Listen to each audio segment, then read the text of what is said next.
You're listening to Trueheart. Amy and Scott Mallon dive deep with celebrities, mavericks, visionaries, and real-life heroes to find out what sets their souls on fire. Get ready for some talkings. Here's Amy and Scott. Hey everyone, welcome back to the Trueheart Show. It's Amy and Scott Mallon. Happy to have you with us. You can subscribe wherever podcasts are found. If you're loving the show, go ahead and leave us a 5-star review. If you're so inclined, we'd definitely be super grateful about that. And you can also find us on YouTube for the full 360 experience and subscribe there. Yes, and we would love to have you join our Trueheart community. It would mean so much to have you searching with us to change the world. We're so proud to support 6 amazing organizations who work to save lives, feed the hungry, protect the planet, promote animal welfare, fight for equality, and support our youth. And all you have to do is take out your phone, your tablet, your computer, search as you always do.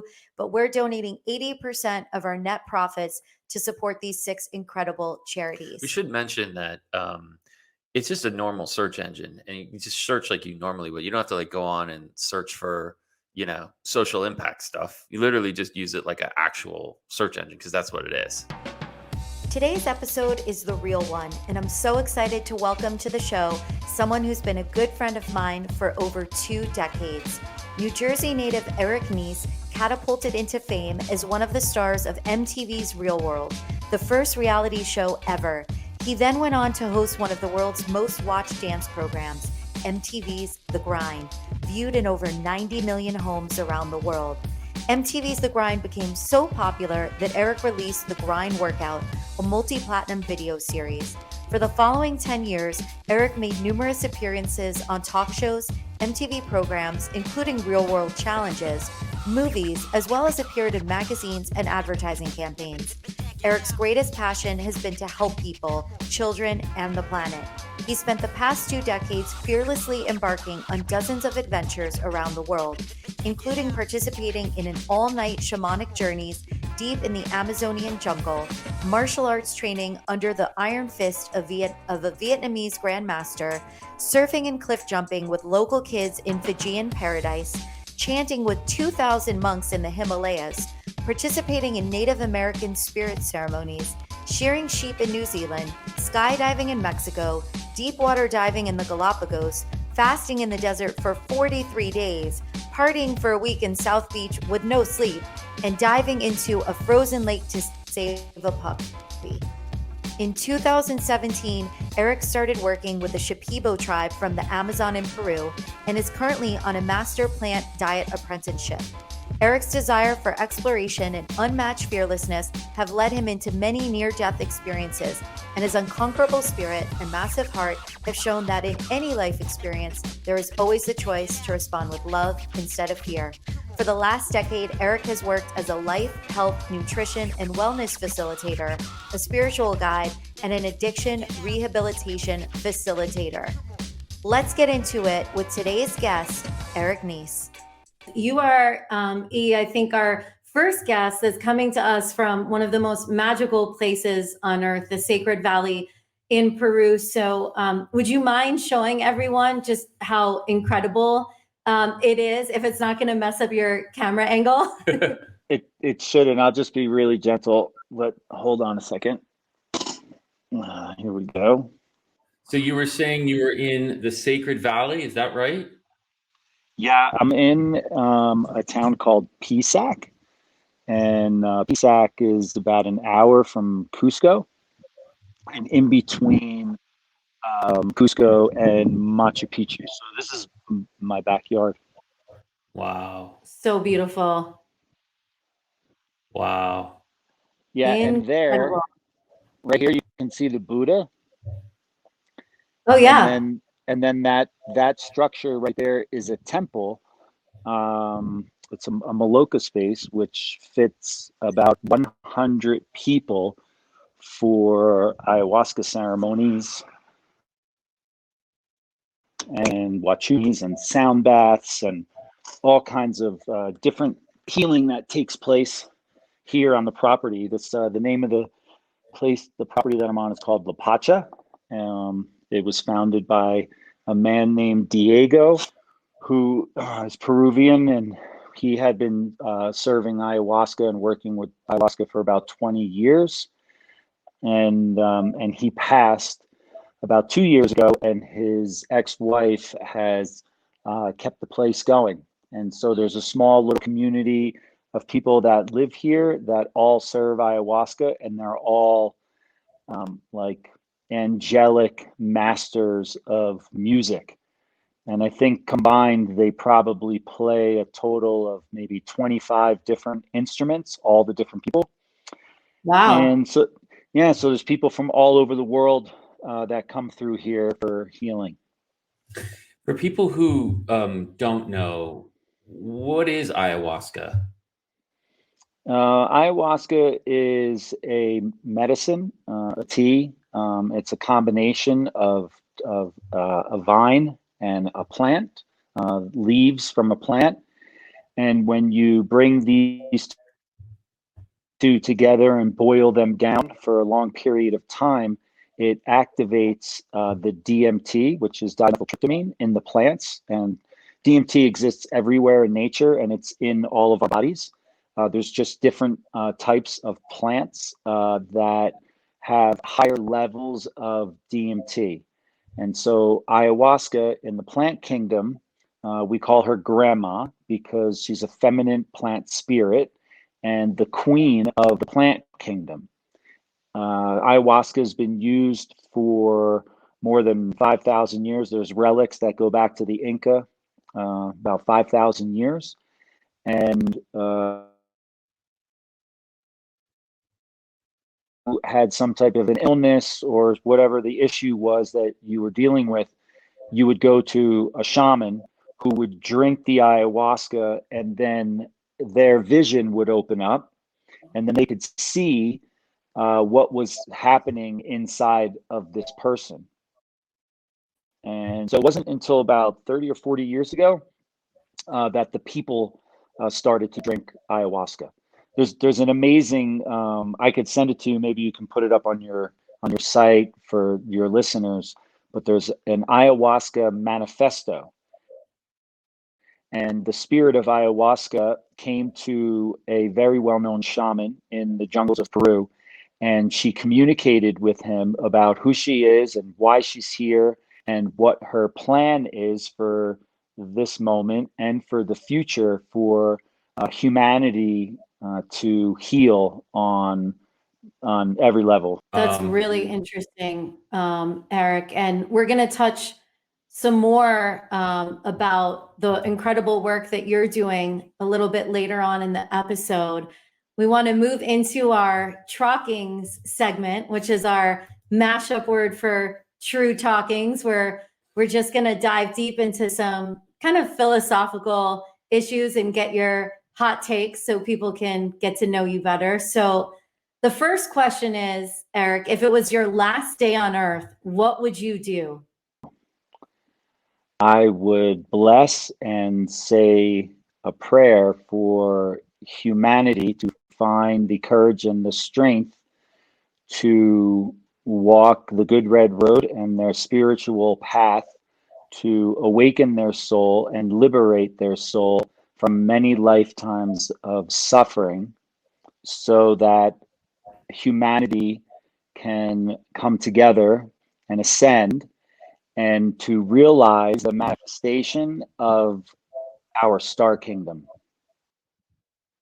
Wow. I love that you're thinking about other people with your last day on earth and how you could just be of service and bring light to humanity.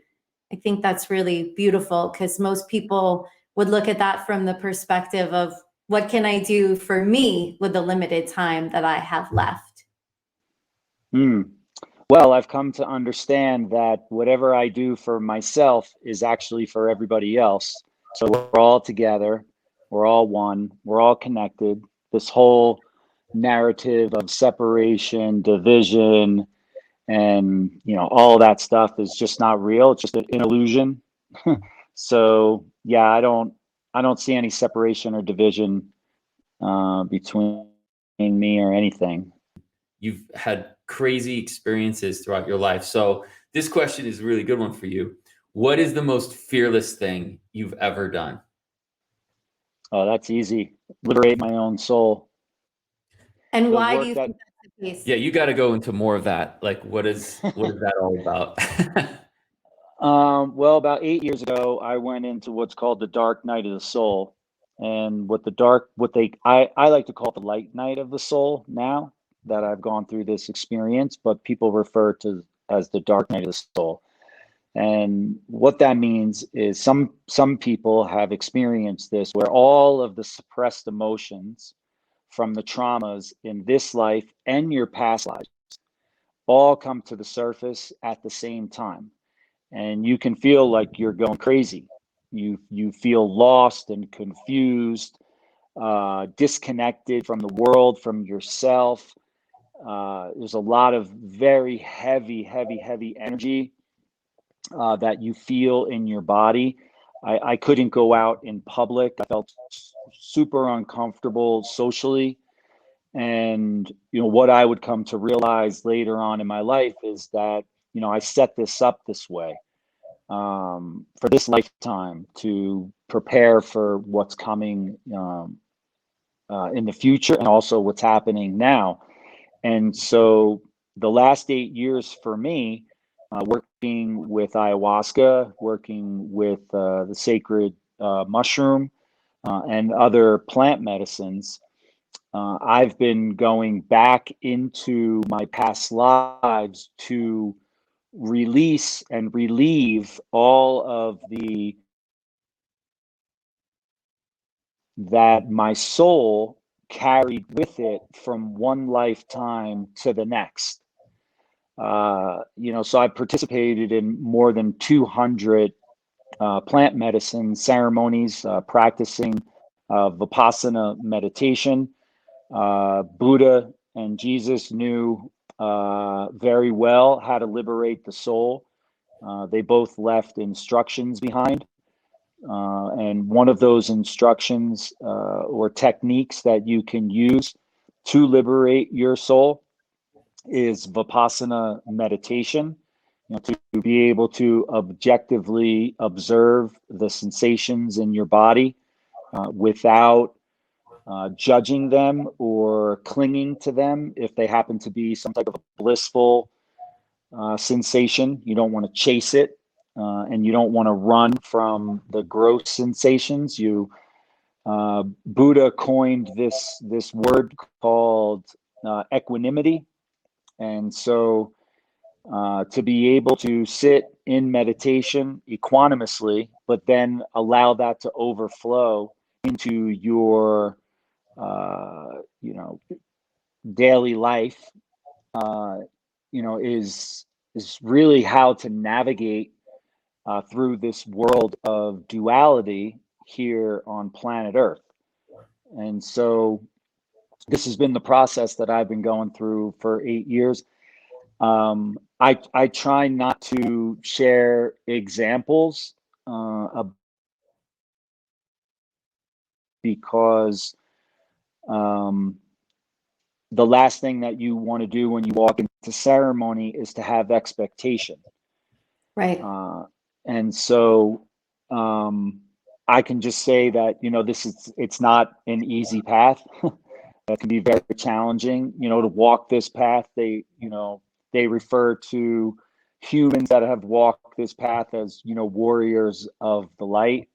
But you're stepping into the fire. You're stepping into the fire of your soul, into your stomach, into your heart, into your mind, and really being the gardener of your own mind, of your subconscious mind. And that's what these plant medicines do. They open up a bridge or a portal, not only to the spirit world, but to the subconscious mind, so you can understand how you have been imprinted with these programs that have come from your ancestors, and they get passed from one generation to the next, to the next, to the next. So I chose at some point in my life, my existence, to take on the responsibility of purifying and cleansing my entire ancestral lineage. It's amazing, Eric, because, being friends with you for over 2 decades, I can definitely see in the last few years this change where the work that you've done has brought you a tremendous amount of peace and calm. And just even in the way that you carry yourself, and also how you make a safe space for other people to be their authentic selves around you, you could see that you've put in a lot of time and heart into this work. And you actually set us up beautifully for our final question of this segment, which is, what sets your soul on fire? What sets my soul on fire is the limitless potential of liberating my, and then being the master creator of my life. And when you think about being the master creator of your life, what does that mean? And how can other people kind of harness that sort of power for themselves in their own lives? I mean, ultimately, what it means to me is unconditional love and being in service to humanity and to all creatures on the planet. And the best way that I can do that is to be in unconditional love and service to myself. And obviously, we do this with humility and grace. This is not about ego. And, it's all about me and this like selfish behavior, like, getting what I need or getting what I want or desire. You find out along this path that it truly is in giving that we receive. And to take the time and to be committed to this work and to continue to go back into ceremony after ceremony, facing the fears and facing the judgments. I mean, you can come out of ceremonies. I've come out of many ceremonies saying, no way am I going back in. Not a chance. And you wake up the next day and grandma sits with you and you start to integrate. You start to look at all of the different feelings and emotions and thoughts that are coming from the experience. And miraculously, around 5, 6 o'clock, all that energy starts to come down. You start to feel more confident and courageous, and you're like, okay, I'm going back in. I got more work to do. But yeah, this is like putting a magnifying glass on your life and on your feelings and your emotions and your behavior. And, that started for me a long time ago with a cute little show they call The Real World. And so here we are. I'm going to call you the Segway King, E, because you set that up so nicely to our next question, which is to, rewind 30 years ago. I can't believe it's been that long, but to take us back to, that time when you were on the first reality show ever, The Real World, and in that loft in New York. What was the biggest lesson that you learned from being on a reality TV show? Oh, the biggest lesson that I learned. Well, the thing that comes to mind is, I guess, what setting up, the segue is the magnifying glass. To me, spirituality is just simply looking at yourself. It's always, praying to something outside of you. The more you do this work, you realize that everything is inside of you. All the answers are inside of you. Your soul has had many, many, many, many, many, many, many lifetimes. But the real world, when I was sitting in my den with my family and watching myself on TV for the first time, I didn't really necessarily like what I saw. I didn't like the way I was reacting to certain things that were going on in the loft, and just my behavior. Uh, but also at that time, I didn't understand that I was carrying around all of these suppressed emotions from the traumas in my childhood. Yep. So I guess the greatest lesson that I learned from the real world and from reality TV was that you can use it as a tool to evolve spiritually. That's that's if you put your ego in check. And so that was the very first time where I got to experience the relationship between my spirit and my ego.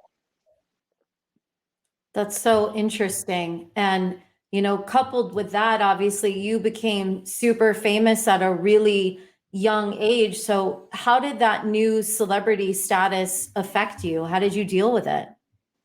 It almost killed me.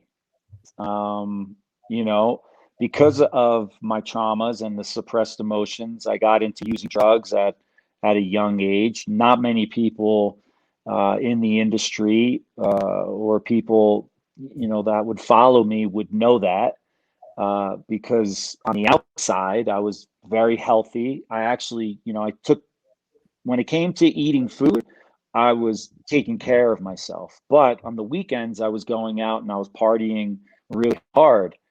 Um, and the entertainment industry just added fuel to that fire. You have money and fame. You're getting all of the attention that you need to fill all the voids within you that are screaming for attention. I had access to, you know, everything in the material world, from, money, cars, clothes, free clothes, restaurants, clubs. I mean, you name it. I could go and do whatever it is that I wanted, but that wasn't helping with the suppressed emotions from my traumas. It was just fueling the fire. And thank God this manager came into my life and basically molested me and robbed me of over $300,000 and destroyed my relationship with MTV. Because if he didn't come into my life and do that, there'd be a really good chance that I wouldn't be here talking to you today. And so I realized in an ayahuasca ceremony in the jungles of Peru that what I thought was the worst thing that happened to me in my life was actually my greatest blessing. There's so much to unpack there because, you know, people think about the things that happen to them in their lives, the things they most regret, or the things that their traumas, the things that they, have come to define them, even though they don't necessarily know it or are aware of it. I think most people kind of move through life, and I'm certainly guilty of this to some extent. You kind of just move through life like Shakespeare said, like a cork bobbing in the ocean. You just kind of go where the tide and the winds take you, and you don't necessarily have the strength to do things, make decisions, say no, when to say no, when to say yes, how to understand your own purpose, your own emotions. And you just are like almost robotic in how you react to things. I have this little theory that I like, which is this idea of space, and that, stimuli comes in and you react, and there's no space between the stimuli and your reaction. It just happens so fast. Someone says something, boom, this is your response. Someone does something, boom, this is your response. It's robotic. People don't think that they're robots, but there's a very, programmed response to things. You've seen your parents do it, you see your friends do it, you've just done it over a period of time. And so this idea of like, can you allow a little bit of space before you do or say anything, even, and just watch your own emotions? Can you even just, like, Jay Krishnamurti says, like, observe the observer, and just have a moment before you say something or do something. And I've always thought that was like a beautiful thing. But just to get back to what you were saying, the idea that something that was so terrible, probably the worst thing in your life, or one of the worst things in your life that could ever happen, now you look back on it and you think, man, thank God for that. That's an incredible perspective. And I think if you could talk about it a little more, because I think that would be so freeing for people. You know, everyone has baggage and everyone has bad, terrible things that have happened in their life. And maybe they don't realize that that did lead to something else that wouldn't have otherwise happened. Yeah, well, I've come to realize none of it is me. All that stuff that you're talking about, the programs, the triggering, the traumas, and all of that, and the essence of the soul, all that is are attachments to experiences that you've had in your life. None of it belongs to you. And those responses that you're talking about, where people are just reacting, it's because we're lacking emotional content. People are terrified. They are terrified to feel their emotions. And the larger majority of human beings walking on this planet are doing everything that they can to distract themselves from themselves. And the only way that you can liberate yourself, and the only way that you can rid yourself from anxiety, depression, and all of these feelings that we have inside of us that cause us to feel uncomfortable, the only way to liberate yourself from that is by observing them. But the key is, how are you observing them and how are you reacting from the observation? Because you can still fall into the same cyclical behavior patterns. These programs that are imprinted onto us from our lineages, from our parents and our grandparents, and from the people that are around us, are very complex, and they're very sticky, and they can become very tricky. So in my experience and my understanding, this is the only way to liberate yourself from suffering.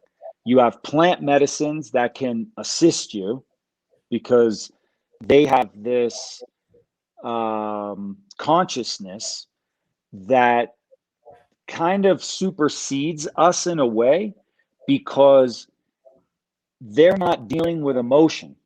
We're dealing with emotion. So in the plant kingdom, which has been around for millions of years, it's like ayahuasca, grandmother ayahuasca, and the mushrooms, they know us better than we know ourselves. And here's the reason why. All of us are made up of the same thing: air, fire, water, and earth. We need these four elements to physically exist here on this planet. But then there's the mind. We have four chambers of the mind. The subconscious mind is the one that we want to focus on, because the subconscious mind is holding all of the information from all of the experiences that you've had in this lifetime. And so those plant medicines will assist you in bridging into the subconscious mind to understand what it is that you're still carrying, that you have not processed, that's causing these uncomfortable feelings in your body. The other way to approach this is through meditation. And this is what Buddha realized. That's why Buddha's name has lasted for the last 2,000 years. Same with Jesus, same with Kuan Yin in the Eastern philosophies. These ascended masters, whose names have lasted throughout the ages, actually left us instructions on how to liberate the soul. Other than those two things, you would need to be working with somebody who would call themselves a therapist or whatever it is. And that individual would basically sit with you, hear your story, and then take you into those traumas so you can feel them again. You have to go in and you have to feel them to release them. That's what happens in ayahuasca ceremonies. Which, by the Ayahuasca way, is probably people's worst fear. As you said, they're distracting themselves, burying the memories. How do you get up how would you advise people to get up the courage to go back? I mean, it's to go back and actually re-experience or re-feel all those feelings you may have spent years or decades burying. Yeah, so you have to show by example your inner child that he or she is safe to express their feelings, because the inner child is basically the gatekeeper to your soul. But the inner child needs to feel safe to express itself, because what happens with us human beings, we have these uncomfortable feelings in our body, and then we go and we hurt ourselves, and then we hurt other people. And the inner child does not like that. The inner child doesn't feel safe. So you have to have a conversation. You have to have dialogue with your inner child. It's always there. It knows everything that you've experienced in this life. There is a record, which is called the Akashic records of the soul. The inner child is basically the gatekeeper to those records.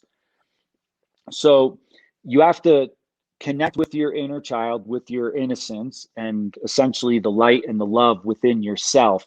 Pray, have conversation, and then it will naturally just start to happen, because we are limitless beings of potential creation.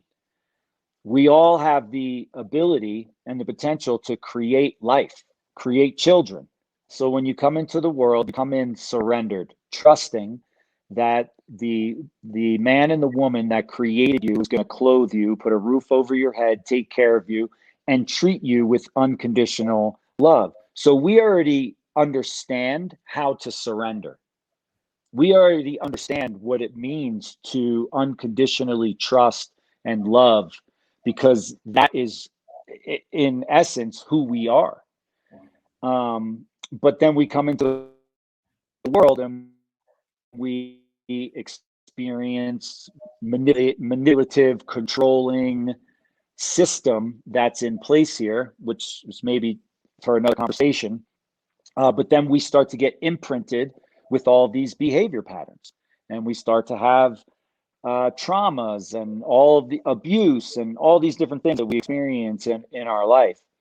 But it all comes back to objective observation of the sensations in your body, because this physical body, air, fire, water, and earth, holds frequency, holds vibration, it holds energy, and our minds suppress it.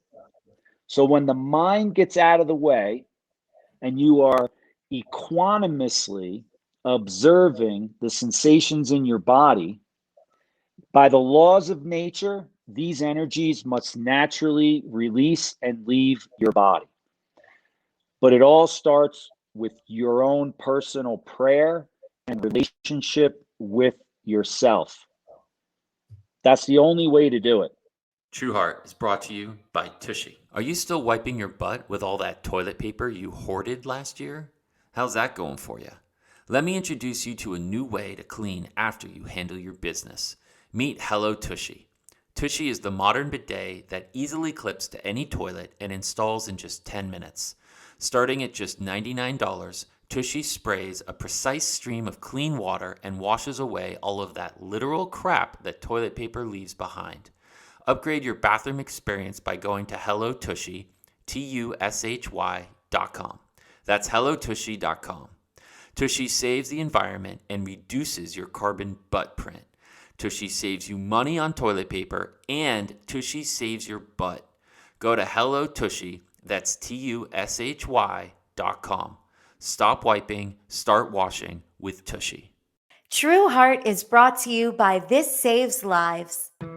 This Saves Lives is a ridiculously delicious food brand that gives back. Every single purchase sends life-saving food to a child in need. Co-founders Kristen Bell, Ryan Devlin, Todd Grinnell, and Ravi Patel launched This Saves Lives with a simple motto: buy a bar, feed a child, we eat together.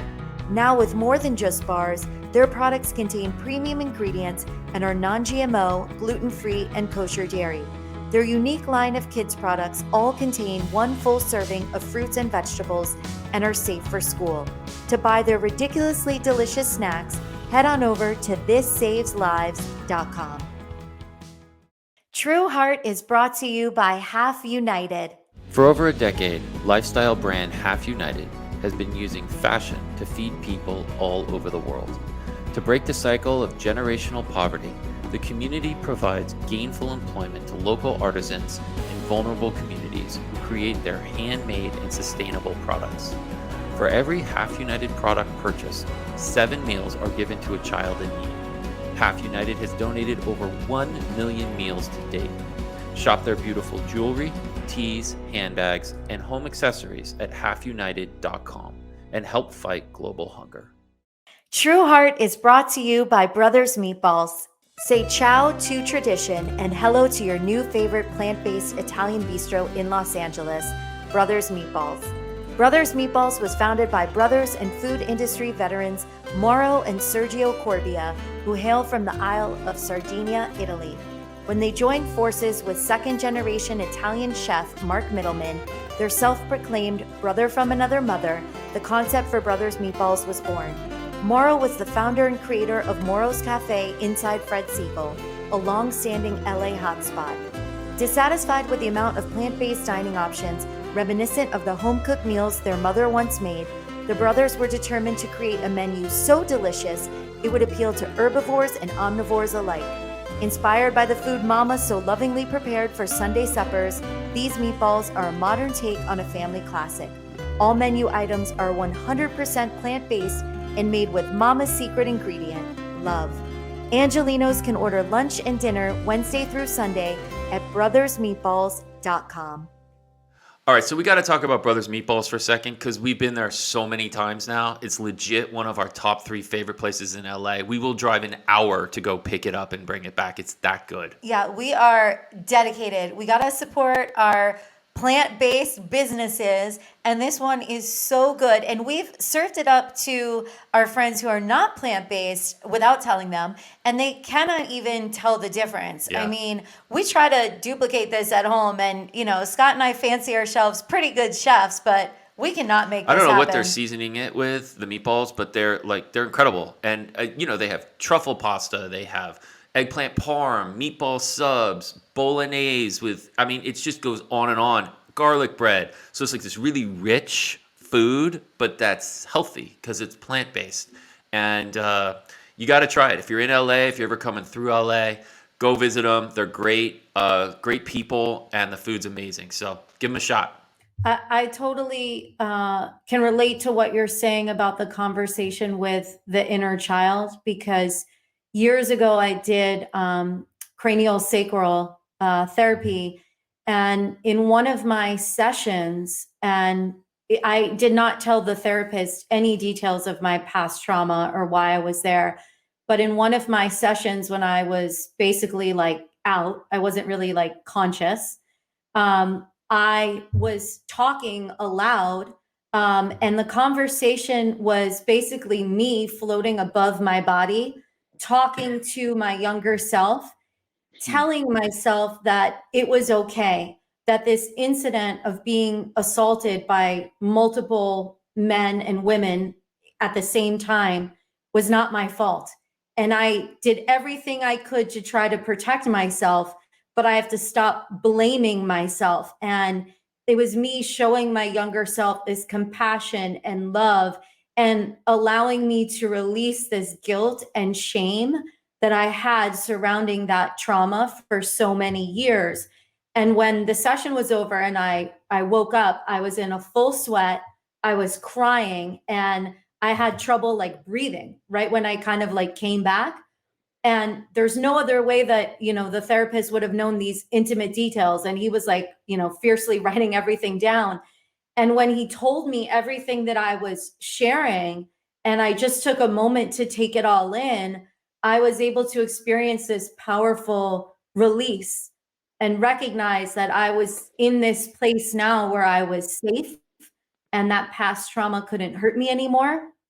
And I forgave myself and released myself from all these years of feeling shame and guilt over something that was not my fault. And it was so powerful, as you said, E, to have that conversation where my inner child was taking care of the adult me and was literally, the therapist said, I was saying, Amy, it's okay. You're safe. No one can hurt you anymore. Yeah. I think that's so beautiful. Thank you. I think there's, so interesting. And I think that Amy has used hot yoga as a practice for release. And as you were talking about, you just almost like when you do a cleanse for like a fast, right? And you do a cleanse to detoxify your liver and your kidneys, and you just give your body a break and just get rid of old stuff out of your colon. And, that's kind of a standard practice, a health, a really good health practice that you can do once a year, every season, whatever it is. What this sounds like is it's almost like a spiritual cleanse. You have to cleanse these traumas and blockages in your body because energy flows through you. The universe wants to flow this energy through you. And when it hits these blockages, it gets stunted, right? And that can create all these problems. So I'd be super interested to know what, assuming people don't have access to ayahuasca and, can't go down to Peru, which by the way, I definitely want to do now. I think this is, super interesting, but, just in terms of the meditation, what people can do at home, as we were talking about, observing the observed and just becoming aware of the body sensations. What's something that people could start doing today, as a daily practice? How long should they do it? What should they be doing? I mean, you obviously, incredibly well knowledge about this. And I just think it'd be super interesting to hear someone who's gone through this and is, as you said, obliterated your own soul. How do people with, a mom, 3 kids, or, just living in the valley, whatever it is, wherever you are, how do you start? Because it seems like I got to climb Mount Everest and I'm down at the bottom. What do I do? Where do I start? Yeah, well, I mean, simply put, it comes back to observation. Everybody can do this. It doesn't cost you anything to do this. It really comes back to what Buddha realized, and that meditation practice. We don't even have to call it meditation because, immediately there's gonna be some people that are gonna go, oh, I love meditating. I do meditation all the time. Then you're gonna have somebody else that's like, oh, I can't meditate. I can't sit, for 1 second quietly. But there's a reason why you can't sit quietly.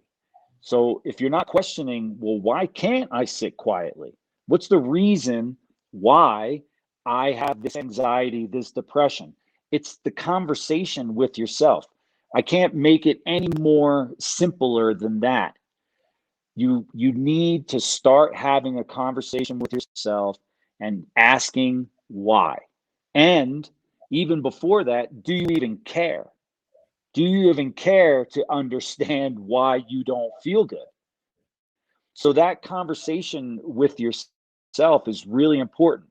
You can get a journal, and as you're having a conversation with yourself, you want to start writing down what starts popping.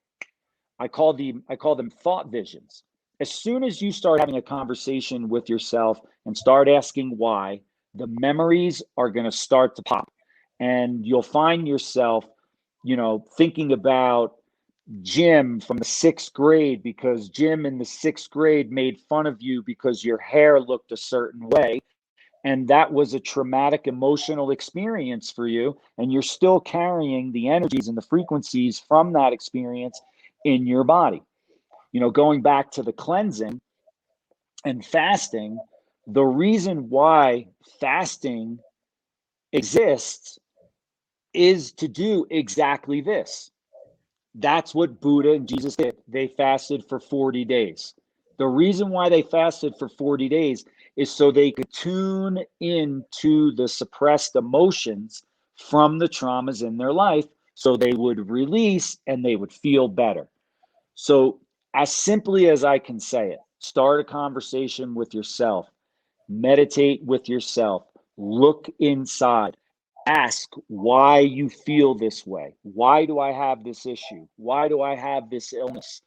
Why do I keep attracting the same people into my life that are abusing me and hurting me and the same type of relationship? What I realized was that everything that happened to me in this life, my mom, my dad, my sisters, my aunts, nieces, nephews, all of my friends, all of the experiences that I had in this life, I attracted to me unconsciously to remind me of what I was carrying around with me from my past lives. And the only way that I was able to come to this understanding was by having a conversation with myself and asking those questions, wanting to understand why I was feeling the way that I was feeling. Because this is all about emotion. That's why we came here to planet Earth, was to have an emotional experience. That's why great masters of our time, like Bruce Lee, talk about emotional content. Every great guru, wisdom keeper, sage, all of them will come back to emotional content because that's why we're here. And the reason why we're here is because we have the potential of this planet transcending from a planet of duality where fear and love exist to only a planet of love.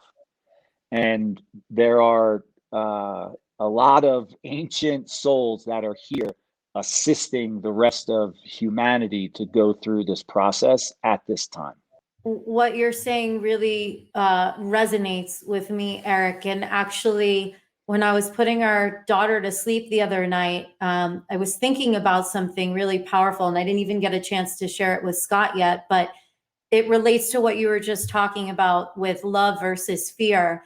And I was thinking, there's so many things in my life that I've always been afraid of.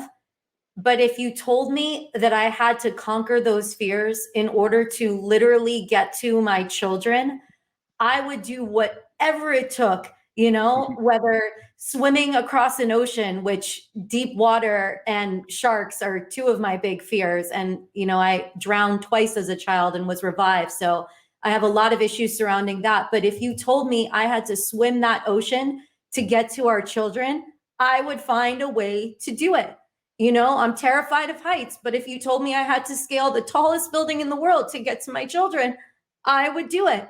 And so I started to think about it from this other perspective. Wow, if I just replace these fears that I have with the love that is so much greater than what I'm afraid of, the potential is limitless. And I think we get trapped by thinking about these things that we're afraid of, which 99% of them, thankfully, will never happen to us, but they limit us from reaching our full potential of who we're meant to be and what we can accomplish in our lives. And being afraid sucks. I spent the majority of my life like literally looking over my shoulder in fear of the people who physically and emotionally hurt me. But when you let that go and when you live in a place of love, you are free and you can share what you feel in your heart with everyone. And I literally say everyone because I've been trying to impart this on our children. Like, strangers to me are the best people to share the love with, because it's easy to give it to the people that we already know and there's trust. But when you share the love with people that you don't know, you instantly connect and you form that bond, which to me is the reason why we're all here, to experience that connection. And the most powerful force in the universe, which I've always believed since I was a child, is love. Yes, absolutely. 100%, without a doubt. I give my heart and soul to that statement. Yeah, of course. I mean, the crazy thing, Amy, is you know about my grandmaster. Yeah. Just briefly, I'd lived for 6 years, 7 years with an eighth generation grandmaster of the Far East, and he was extraordinary. 21 Den black belt, 3 different martial arts, grandmaster of the I Ching and Chinese medicine, and the list goes on and on. And one of the last things that he said to me before he passed was, "You'll understand in your future that everything is an illusion." And that illusion is created in our minds. The fear that you talk about and that I talk about and that we all talk about is a story that we have created with our minds that is not real. And that's not an easy one to swallow, because the only way that you can come to that realization is by what you're speaking of, is facing your fears. Is you have to go into those fears and go into those judgments and understand where they came from, who passed them down. None of it's yours. These are all energies and experiences that were passed down from generation to generation. You know, this is basically a game. This life here on planet Earth, it's like an experiment and it's a game. It's a planet of free will and choice.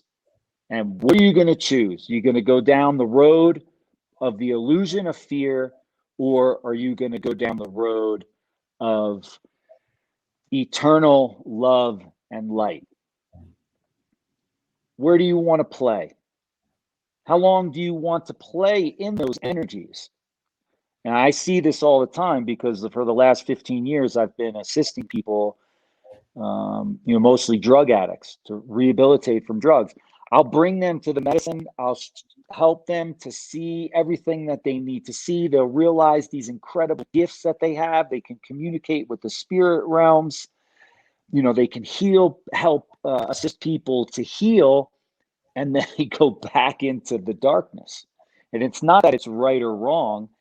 It's just that soul wants to have more of an experience in the darkness so that they can understand more of their light. Going into the shadow, doing the shadow work. So, yeah. Well, that leads us to our last question, Eric.